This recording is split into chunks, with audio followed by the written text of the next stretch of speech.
इस मेरे प्यारे भाई और बहनों, आप सभी को जय यीशु। सुनसरी प्रार्थना घर में आप सभी का स्वागत है। आज हम देखेंगे कि प्रार्थना के द्वारा कैसे चंगाई पा सकते हैं। प्रार्थना के द्वारा परमेश्वर के आशीष हमारे जीवन में किस प्रकार से आते हैं, आएंगे, इसके बारे में हम परमेश्वर के वचन से थोड़ा देर मनन चिंतन करेंगे। तो मेरे साथ निकाल लीजिए सबसे पहले संत मरकुस के सुसमाचार अध्याय 2 पद संख्या 35 से हम पढ़ेंगे। मैं पढ़ता हूं, अब ध्यान पूर्वक सुने। दूसरे दिन ईसा बहुत सवेरे उठकर घर से निकले और किसी एकांत स्थान जाकर प्रार्थना करते रहे। यहां पर लिखा है, ईसा बहुत सवेरे उठकर घर से निकले और किसी एकांत स्थान जाकर प्रार्थना करते रहे। क्या करते थे? ईसा मसीह, जो प्रभु यीशु मसीह है, वो बहुत सवेरे उठकर, हर दिन प्रभु यीशु मसीह बहुत सवेरे उठ जाते थे। जब अपने दिनचर्या शुरू करने से पहले क्या करते थे? बहुत सवेरे उठकर पिता ईश्वर से प्रार्थना करते थे। वो तो स्वयं प्रभु थे, वो तो सर्वशक्तिमान है, उसके द्वारा समस्त जग बनाए गए हैं। वही तो सर्व सृष्टि का मालिक है, एकलौता वो ईश्वर है प्रभु यीशु मसीह। उसे क्या जरूरत है बहुत सवेरे उठकर प्रार्थना करने की? पिता ईश्वर से प्रार्थना करने की क्या जरूरत है? वो तो 8 बजे तक सोना चाहिए, फिर आराम से कोई आ गए तब उठना चाहिए। अरे भाई मेरे नींद पूरा नहीं हुआ, आप लोग जल्दी आ जाते हो। ऐसा नहीं है मेरे प्रियो। क्या कर रहा है प्रभु यीशु मसीह? सबसे पहले क्या बोलता है? यीशु मसीह बहुत सवेरे उठकर किसी घर से निकले। बहुत सवेरे उठकर क्या कर रहे हैं? घर से निकले और किसी एकांत स्थान जाकर प्रार्थना करते रहे। ये एक दिन का काम नहीं है प्रभु यीशु मसीह का, प्रतिदिन ऐसा ही करता था प्रभु यीशु मसीह। बहुत सवेरे उठ जाते थे और एकांत में जाकर पिता ईश्वर से घुटने टेककर प्रार्थना करते थे। अपने सुसमाचार कार्य करने से पहले, जैसे उसे किसी गांव जाना है सुसमाचार सुनाने के लिए या कुछ कार्य करने से, तो उससे पहले बहुत सवेरे उठकर एकांत में जाकर प्रार्थना करते थे।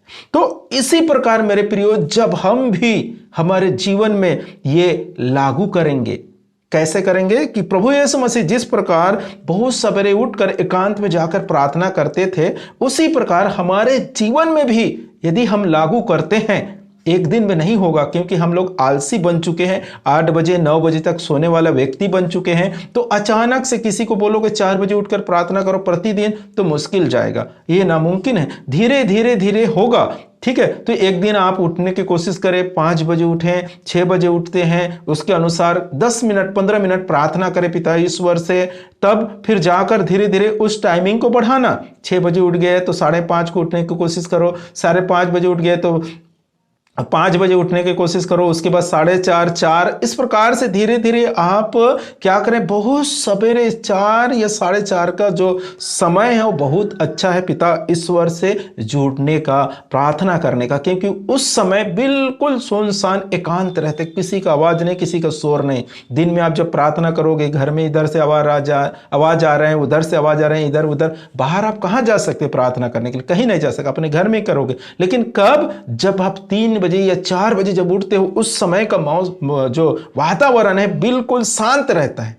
उस समय हमें प्रार्थना करना है। और ये एक दिन नहीं, प्रतिदिन जब आप प्रार्थना करना चालू करोगे, तो आपके जीवन में जो कार्य रुका हुआ है, जो आपके जीवन में समस्या है, दुख है, तकलीफ है, उसे जा कहने की जरूरत नहीं है। जैसे हम रात में सूर्य नहीं दिखते, लेकिन जब सूर्य बाहर निकलने के बाद हम क्या करते हैं? धूप जहां पर आ रहे हैं वहां पर बैठ जाते हैं, और बैठने के बाद क्या हो जाती है? धीरे धीरे धीरे हमारे शरीर गर्म होने लगते हैं। गर्म करो बोलने की जरूरत नहीं है, वो ऑटोमेटिक उसके प्रकाश पड़ने से हमारे जो ठंडे शरीर है वो गर्म होना चालू हो जाते हैं। उसी प्रकार जब आप सुबह उठकर पिता ईश्वर के साथ जुड़ते हैं, प्रतिदिन अगर हम प्रार्थना करते हैं, तो पिता ईश्वर के जो प्रकाश है, आशीष है, वो अनुग्रह है, जो हमारे जीवन में आना चालू होगा। और जो अंधकार है हमारे शरीर में, हमारे जीवन में, हमारे क्या बोलते हैं, हमारे परिवारों में,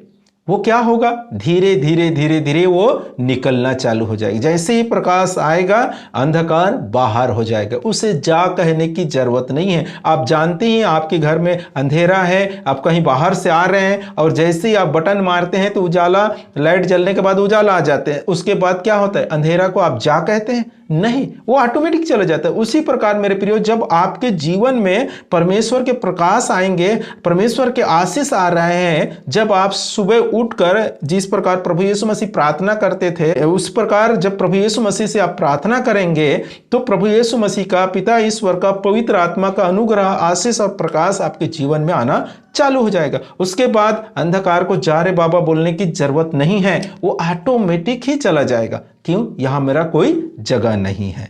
तो इस प्रकार से आप प्रार्थना के द्वारा अपने जीवन में आशीष पा सकते हैं, अपने बीमारियों से छुटकारा पा सकते हैं, अपने समस्याओं से मुक्त हो सकते हैं। किस प्रकार? जब आप प्रार्थना करेंगे प्रार्थना के द्वारा। तो यह है मेरे प्रियो कि हम जब प्रार्थना करते हैं नित्य दिन, जब हम प्रार्थना करते हैं तो हम परमेश्वर के निकट भी चले जाते हैं, परमेश्वर के अनुग्रह में बढ़ते हैं। और इससे क्या होता है, जो हमारे साथ जुड़े हुए हैं, जो हमारे साथ काम करते हैं, जो हमारे घर में हैं, हमारे परिवारों में हैं, जो हमारे समाज वाले हैं, हमारे पड़ोसी, इन लोगों को भी परमेश्वर आशीष देता है। ऐसा नहीं है कि सिर्फ आपके अंदर प्रकाश आए, आपके ऊपर आशीष आए, आपको ही फायदा हो रहा है, ऐसा नहीं है। जब हम इस प्रकार से कार्य करना चालू करते हैं, प्रार्थना करना चालू करते हैं, परमेश्वर के साथ जुड़कर आराधना स्तुति करते हैं, तो हमारे साथ साथ जो हमारे साथ जुड़े हुए हैं, जो हमारे साथ काम करते हैं, खेतों में, ऑफिस में, या जहां पर भी हम काम करते हैं, या हमारे समाज वाले हैं, इन हमारे पड़ोसी हैं, इन सबको भी परमेश्वर आशीष देता है। इन सबको आशीष मिलता है हमारे जरिए। और धीरे धीरे बहुत सारे लोग विश्वासी बन सकते हैं, बहुत सारे लोग प्रभु यीशु मसीह को जान सकते हैं, बहुत सारे लोग उद्धार पा सकते हैं सिर्फ हमारे द्वारा। अगर हम आलसी बनकर 8 बजे 7 बजे सोए रहे हैं तो हम तो तकलीफ में हैं, हमें कुछ फायदा नहीं है, लोगों को भी कुछ फायदा नहीं होगा। तो आप समझ गए होंगे कि किस प्रकार हम प्रार्थना के द्वारा हम चंगाई पा सकते हैं, अपने बीमारी, अपने समस्या से छुटकारा पा सकते हैं। तो मेरे प्रिय भाई और बहनों, यदि आप मेरे वीडियो को पसंद करते हैं, मेरे वीडियो को देखते हैं, तो मेरे चैनल को सब्सक्राइब कीजिए, बेल आइकन को दबाइए, लाइक कीजिए, और परमेश्वर पिता आप सबों को भरपूर मात्रा में आशीष प्रदान करें। आप सभी को जय यीशु।